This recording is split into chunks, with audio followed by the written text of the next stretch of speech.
ментарна кома и затоа станав. И благодарам на заменик председателката за трпеливоста и се разбира на оние кои се овде, последните мохиканци. И јас не дека не сакам да бидам долга, ама морам да бидам кратка. Реков, ќе се обидам. Предно се што пред мене зборуваа многу луѓе и досадно ќе биде да се повторува. А ја, кога го читам годишниот извештај за спроведување на националната стратегија за спречување на корупцијата и судирот на интереси 2021-2025, а сега сме 2023,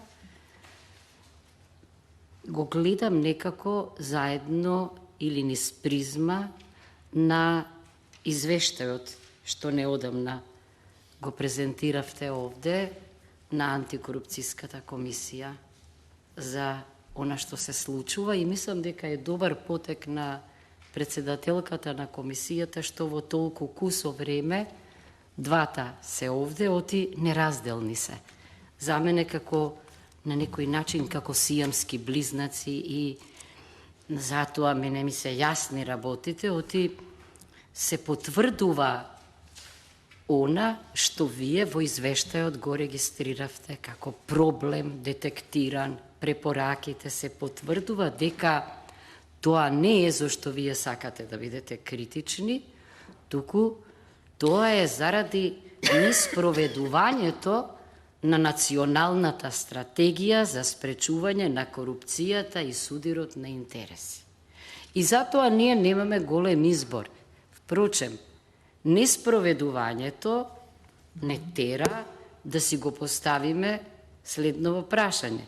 До кога националните стратегии ќе ги третираме како документи за кои ќе расправаме, ќе критикуваме, а не како патокази, ако сакате, на реалноста, патокази за менување на реалноста. Мислам дека тоа го забележува и еден друг извештајот на Европската комисија, и затоа е антикорупцијската комисија светла точка во тунелот, и затоа има тамо комплименти и ние не можеме да го заборавиме тоа. Тоа е мојата прва констатација и јас нема да навлегувам во детали, се плашам сама од себе, туку ќе се обидам во заклучоци. Значи, прво, извештајот е критички, извештајот е објективен, извештајот како таков е вознемирувачки до степен на алармантност. Еве, тамо каде што запре мојот колега, кој денеска епски беше расположен, значи, ако само 10% се реализирале од она што е национална стратегија за борба против корупцијата, тогаш борбата со корупцијата и криминалот не била успешна. Тоа покажува и ако само за 10%, и тоа пазете, ако ова е пат од цели 10% во однос на исто така символичните 20%, тогаш ние длабоко сме потонати во светот на корупцијата и судирот на интересите, а како што вие многу пати регистрирате дека тоа е плодна почва за криминал, дека во таков амбиент државата не е функционална, дека во таков амбиент институциите се слаби, дека во таков амбиент не можеме да зборуваме за ефикасност и дека навистина мораме нешто да менуваме. Втората моја констатација, врзана за првата, се однесува на следново. 2019 година Собранието исто во ова што сега зборува за извештајот за спроведување на националната стратегија, значи го донесе законот за спречување на корупција и судир на интереси. И сега сме 2023 година и јас сега гледам овде, бидејќи целта е нери, битката со корупцијата, го гледам индексот на перцепцијата на корупцијата, може би ние овде не ги гледаме нештата како што ги чувствуваат граѓаните. Тоа е најважното.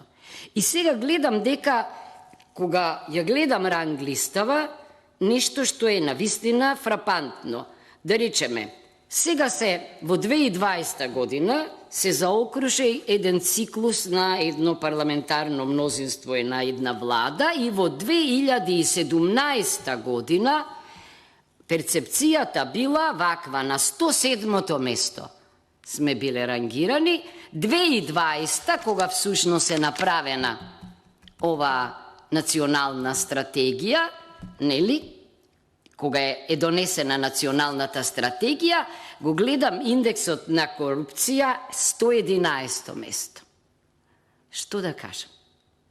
Значи, тоа се бројки кои загрижуваат. Има благ пат, ама, како што рече мојот колега, повторно ние вам треба да ви благодариме најмногу за благиот пат, бидејќи во извештаите обично граѓаните и го вреднуваат она што некој го открива, го адресира, бара решение, го упатува до надлежните органи кои не секогаш одговараат.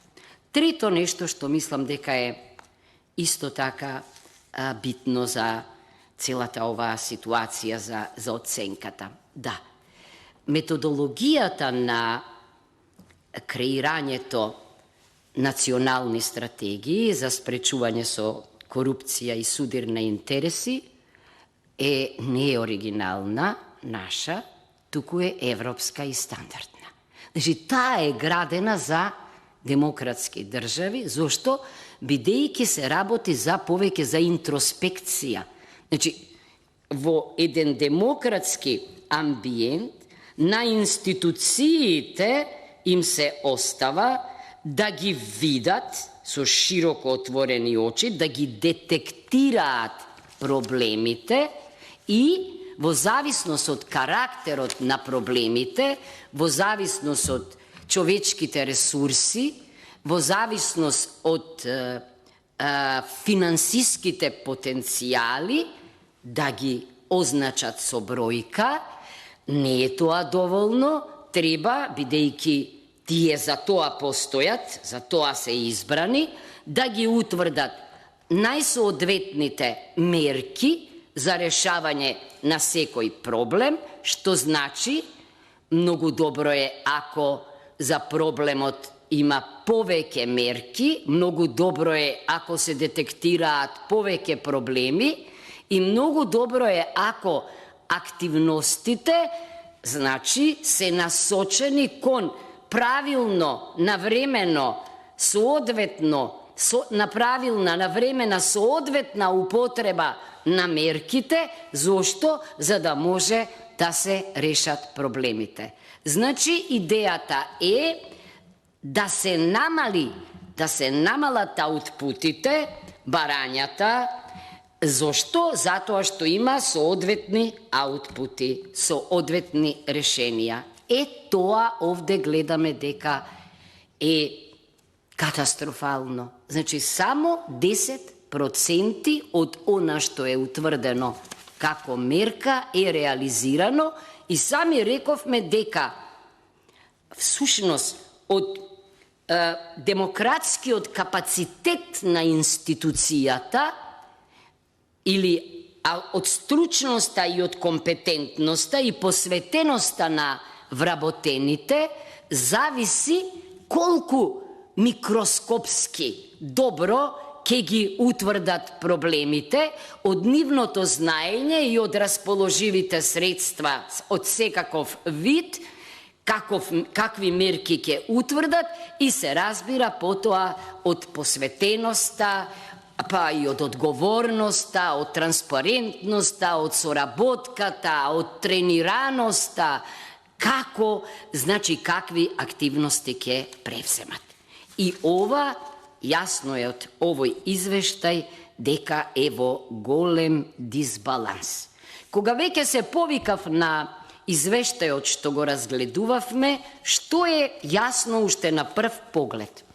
Ако тамо во перцепцијата гледавме, најгоре прво беа правосудните органи, па локалната самоуправа, па извршните органи, односно владата, и ако ние сега гледаме што се случува во реалноста, ако имаме страф на моменти дека институцијата или третата власт, без која не може да има демократија, без која не може да има правна држава, е во една толку аномична состојба, што почнаа да поднесуваат оставки, и тоа кои? Не оние избраните од политичките органи, туку оние избраните одвнатре. Јас денеска немав можност да следам аргументацијата на членовите на Судскиот совет, меѓутоа не треба да сте правник за да видите дека тоа е еден систем. Зборот ми е дали ќе гласаме, како ќе се однесуваме, се разбира дека ова е добра диагноза, има и предвидена терапија, меѓутоа сега не може антикорупцијска да биде лекарот за се, бидејќи тие кои ги детектирале проблемите, мерките и активностите сами, уште ако не се способни, значи да се справат со нив, тоа најмногу зборува за нив.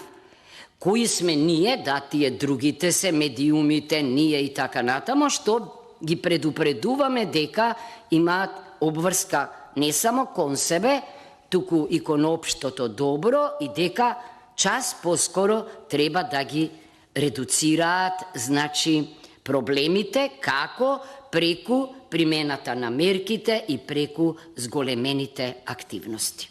Јас реков дека во прашање се врзани садови систем. Ако организмот социјален, општествен, политички е болен, а болен е, тогаш, значи, не помага само еден вид на терапија, туку треба да превземете многу активности. Не само лекарства, туку потребно е и вежбање.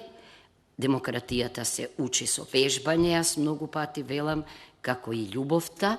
Значи, потребна е посветеност, страсна, меѓутоа еден од наодите што во сите области се повторува со право е она што во заклучоците, веројатно и во минатиот извештај, го имаше опасноста од партизација и политизација на сите нивоа, на сите органи, по репресија врз стручноста и компетентноста, тогаш таа се повлекува или бега од активностите во кои што на погрешни места се наоѓаат, на сосема на прави места или на високи функции се наоѓаат погрешни луѓе.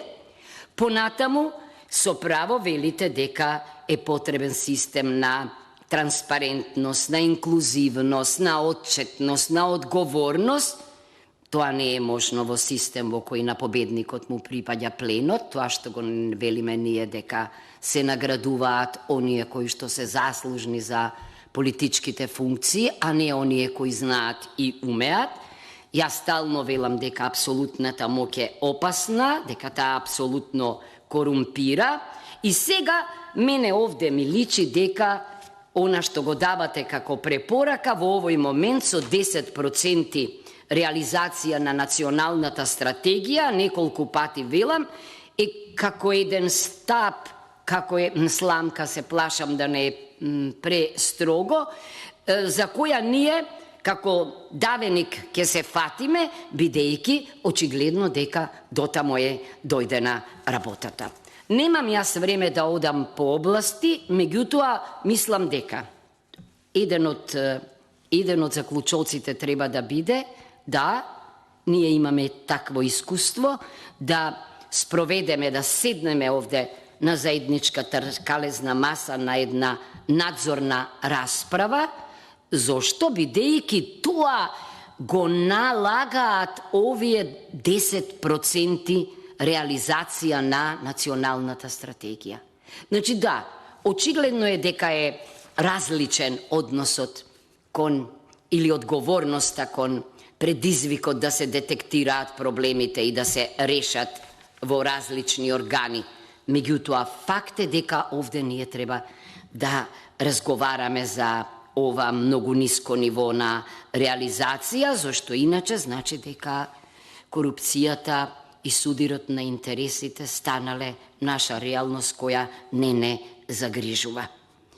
Беше денеска потенцирано многу пати, особено високото ниво на корупција, и јас да бидам искрена, иако мислев дека секогаш владите се потенцијален клиент за антикорупцијските комисии како носители на МОКТА, она не е министерство, туку оној статус на заменик премиер за добро владење и управување, мислев дека е in medias res тамо каде што се проблемите, тоа вие и го нотиравте во претходниот извештај, значи дека ако е тоа своевидна, морам да кажам, Академија за судир на интереси, Академија за судир на интереси, оти нема крај на листата на судир на интереси, што честопати ги гледа и ги регистрира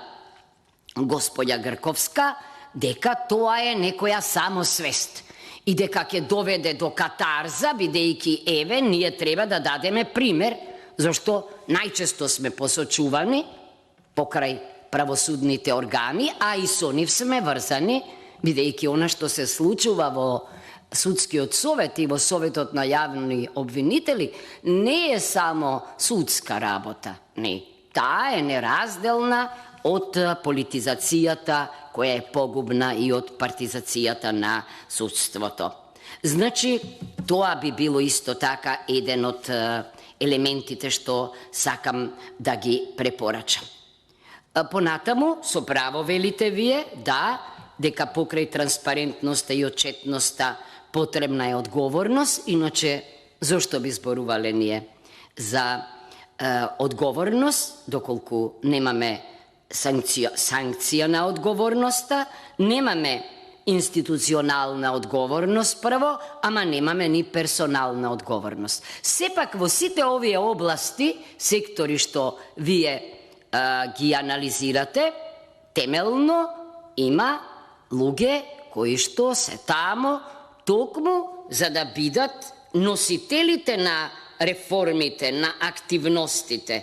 И најлогично би било, ако не успеете во рокот за кој што сте избрани, да го реализирате она за што сте се нафатиле, барем да имате политичка одговорност и доблеси, затоа јас велам дека кај нас, за жал, оставките се мислена именка, но еве почнаа да се појавуваат, да видиме дали е тоа под притисок на медиумите и на јавноста, или е пак тоа, значи, од лична природа, што исто така може да биде чекор напред. Се разбира дека факт е дека ниту една национална стратегија, 5-годишна, не може да остане таква каква што е, бидејќи во чекорите во оваа година, овде е очигледно дека, ако ја споредиме со минатата, со предминатата, дека има или некои нови облици изнедрени, хибридни некои облици се појавиле, или пак во некои области, во некои институции гледаме дека кога дошло до промена на првите луѓе или кога дошло до промена на структурата, направени се некои чекори кои што водат кон решавање на овие проблеми. Се разбира, јас и вашата председателка и вас сум ве слушала кога зборувате за потребата од средства, зошто? Заради развој на капацитетите внатре во оваа институција, специјално оделение за следење на остварувањето на стратегијата, понатаму за неопходното и континуирано комуницирање со сите институции, вклучувајќи го и собранието, зошто? Бидејќи сепак вие бевте и сте некаков двигател на реализацијата на сиве овие активности, затоа и овде ве слушаме. Понатаму околу она што е неопходно, континуираното, доследно, детално прибирање на сите податоци од институциите, факт е дека хендикепот е голем кога самите институции не се отворени и не се пријателски настроени кон овој орган. Оти јас честопати велам дека не обкружувајте се во животот и во работата со обожаватели, току со критичари, оти само вториве ве почитуваат, само некој кој и мисли добро на државата или на било која институција ќе ги критикува лошите појави. Значи, зошто е ова потребно? Зошто е потребно да се измени и дополни стратегијата, бидејќи гледаме дека и таа мора да се адаптира на мерките и активностите, дел од нив се реализирани, дел од нив се во процес на реализација, значи понатаму исто како што председателката на комисијата вели, дека ние треба да излеземе со предлози, дел од нив се веќе и вградени овде и мора да видиме, да ги утврдиме, меѓуто и да предложиме излезни решенија за проблемите што мислиме дека се од најголема важност. И тука денеска не знам колку пати чувме, нели, дека можеби таа точка каде што треба многу, на која што треба да и се посвети внимание се инспекцијските служби, понатаму државната собственост, собственоста на локалните единици, како се располага со имотот кога тој се дава, бидејќи можеби никој нема да не разбере однадвор, кога ќе ве праша дали имате државно правобранителство, да, од кога, од секогаш, од векот. Дали имате регистер на државна собственост? Не. Дали имате регистер на општинска собственост? Не. Па извинете, ама тоа изгледа реликт од социјализмот, сечија и ничија е собственоста, се тркала и колку сте поблиску до неа, до располагањето со неа, до ресурсите, толку полесно може да посегнете по нив. Тоа е она на што ние треба да ставиме крај. Оти ние треба не само тоа добро да го сочуваме, туку треба да го надградиме. Тоа не е наше за да си го присвоиме, да го приватизираме. И затоа во право сте кога велите дека токму оваа собственост е една од најважните што треба да се заштити. Ја не мислам да одам по области, само по еден збор или по една реченица со оглед на она што се случува, оти ги наброја овде мерките, да, гледаме дека она што мене како професор многу ме боли и ме загрижува е кога читам дека речиси половина, помалку 40% од мерките и активностите се во сферата на образованието, здравството и извршните органи, зборувам мерките и активностите, но апсолутно кога ќе фрлам поглед на табелата, гледам дека проблеми има многу внатрешни. Зошто, ако сте утврдиле само 2 проблеми, 3 проблеми, тие може да бидат енормно големи и да бараат многу мерки, а вие велите една мерка, 2 мерки, сега една сте извршили, една е во процес, тука нешто е труло. Очигледно. И затоа јас кога е образованието во прашање, велам, има една радикална мерка, зборувам за високото образование, таа се вика надворешна, независна реакредитација на сите универзитети и факултети.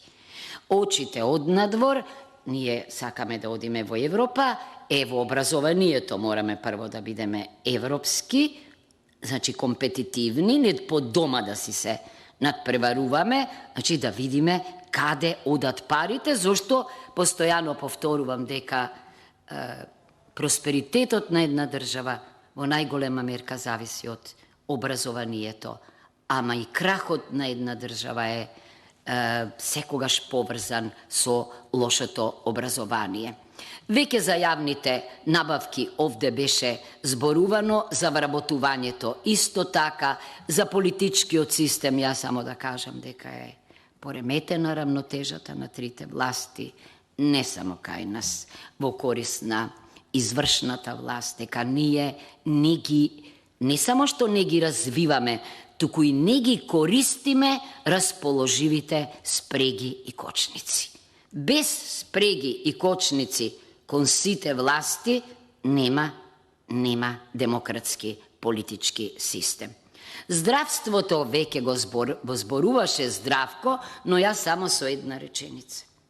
Како што образованието е неверојатно важно за профилот на една држава, тогаш за нашиот живот, за нашето здравие, а правото на живот е основното, најважно е јавното здравство.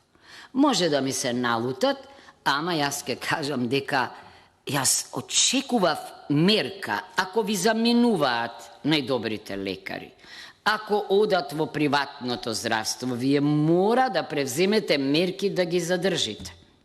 Ако имате недостиг од луѓе кои се европски компетитивни во здравството, па може и да го, дури и да го продолжите нивниот работен век. Ама, што се случуваше?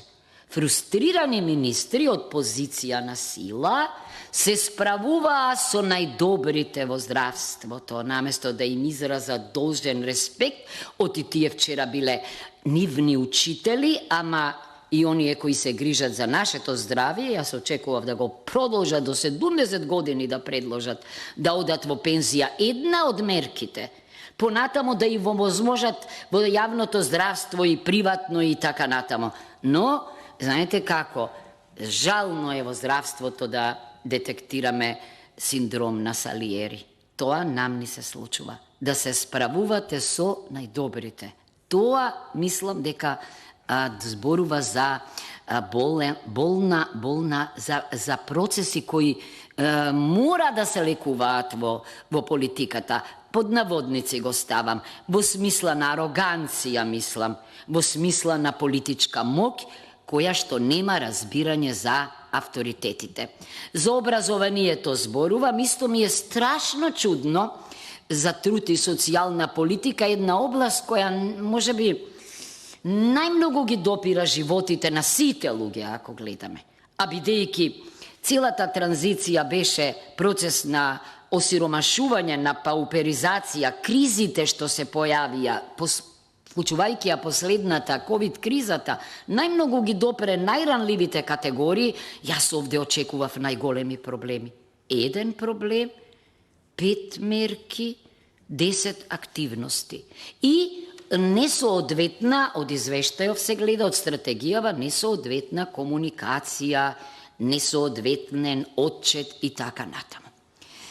За урбанизам и просторно планирање само една реченица, неодамна од Европскиот парламент експерт не праша, зар не се прашувате зошто толку градби има? Па тоа е само заради перење пари. Јас велам, Скопје не е Хонг-Конг, па да оди во ВИС, апсолутно имаме повеќе станови од жители и навистина не знам зошто некој ќе го бетонира градот. Животна средина, една реченица. Деновиве до солзи се трогнав некаде околу Македонски Брод, гледате Борова шума, тоа е еден од најубавите краишта и туку не ви се верува одеднаш, вака све исечено, зошто? За фотоволтаици, замислете. Еми сегде фотоволтаиците се ставаат на неплодно земјиште, кое не може за друго да се користи. Ама шуми да сечете за фотоволтаици, извинете, е бизнис, а не е грижа за граѓаните. Земјоделството, да не зборувам, секој ден штрајкови, но на што мене овде како пратеничка ме загрижува, кога осамна овде еден предлог закон за пасишта, ке има јавноста доволно време да чуе. Еве јас од оваа говорница, премиерот има голем респект кон еден Нобеловец, Кругман, кој што беше и негов гостин овде, кој што зборува за опасност од рефеудализација.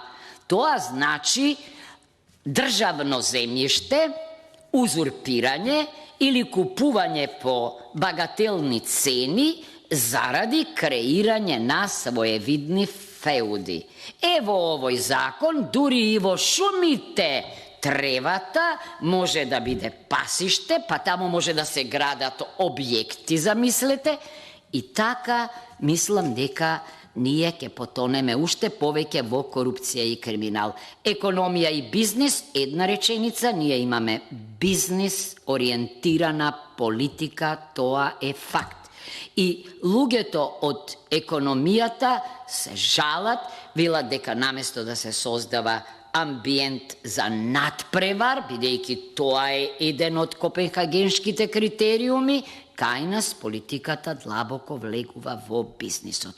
Последното, ова нема со јавни предпријатија и акционерски друштва, 100 пати сум кажала дека, и вие овде кажувате сите, конкурс, надпревар, интервју, тестови, споредливост, за да видиме дали навистина најдобрите ќе се најдат на позиции каде што треба да се.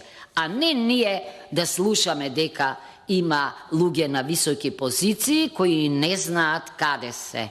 Па не прават разлика меѓу метеорологија и метрологија, замислете, а да не зборувам, значи, за многу други слични случаи. Медиумите, да, со право велите, куќето чувар, овде е регистрирано колку се важни, ама и грижата за медиумите треба да биде важна. Направивме некои ние чекори околу, нели, говорот на омраза, клеветата и така натаму, меѓутоа мислам дека навистина достапноста до средствата на државата од страна на медиумските куќи на некој начин, за да може да се има во стартот еднакви шанси за надпревар, најдобрите новинари ги на некој начин ги става во подредена положба, за разлика од некои кои и не се новинари, а кои се блиски до власта, но и нешто друго, самите новинарски здруженија велат дека владата им е конкуренција во оваа област, бидејќи сама се развива своевидни квази новинарски активности, фотосесии, селективно се однесува кон одговорноста кон сите медиумски куќи. Ние имавме политички квалификации на новинари и на новинарски куќи, а мислам дека тоа не смее да се дозволи. Да не сгрешам дека ветив дека нема да бидам долга, еве сега ќе кажам. Значи, ако 35% од предвидените активности се во тек, тоа може да значи дека може овие 10% да се зголемат, ама претходниот соговорник зборуваше за желба за 70, за 80%, мислам дека тоа е една голема илузија. Да, овој материјал е полн со табели, но не како што сме добивале гола статистика. За табелите има, значи, констатации, меѓутоа има исто така и препораки. Мислам дека е тоа добар метод, не случајно реков е избрана оваа европска методологија, така се вежба и се учи европскиот начин заснова на стандарди на управување на сите нивоа, во сите области и во сите институции и мојот заклучок е дека всушност не е се во наблюдувачот, во критички настроената антикорупцијска комисија. Да, таа е активна, меѓутоа всушност мислам дека решението е во рацете на оние кои што треба сами да ги утврдат, бидејќи нивни се и на граѓаните проблемите, сами знаат кои се најдобрите мерки и сами да ги превземаат активностите и да ги финализираат. Ако не се способни да ги детектираат проблемите, да ги спроведат мерките, низ различните активности, тогаш мислам дека се подложни или ќе бидат фрлени во рацете на опасноста од корупција и судир на интереси, односно нема да може да ја спречат корупцијата и судирот на интересите, дури и тогаш кога во вака дебели материјали ние ќе ја видиме низ бројки и низ превземени или не превземени мерки. Значи, јас немам дилема дека ова е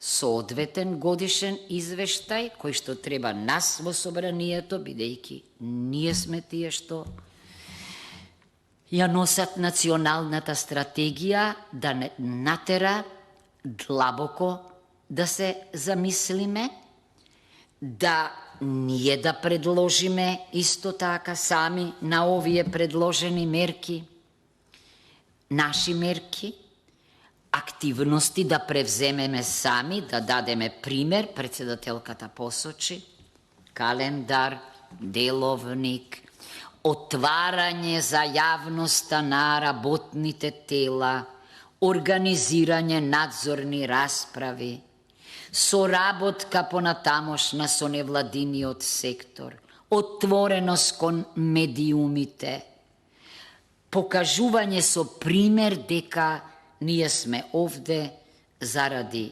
граѓаните, суверенот, граѓанинот, а не заради своите кариери или заради своите политички интереси. И јас ви благодарам за вниманието и на председателката. Тешко е да се биде последен говорник, ама се обидов она што го слушнав да на некој начин, на еден едноставен начин, да го презентирам овде заради граѓаните. Благодарам. И благодарам.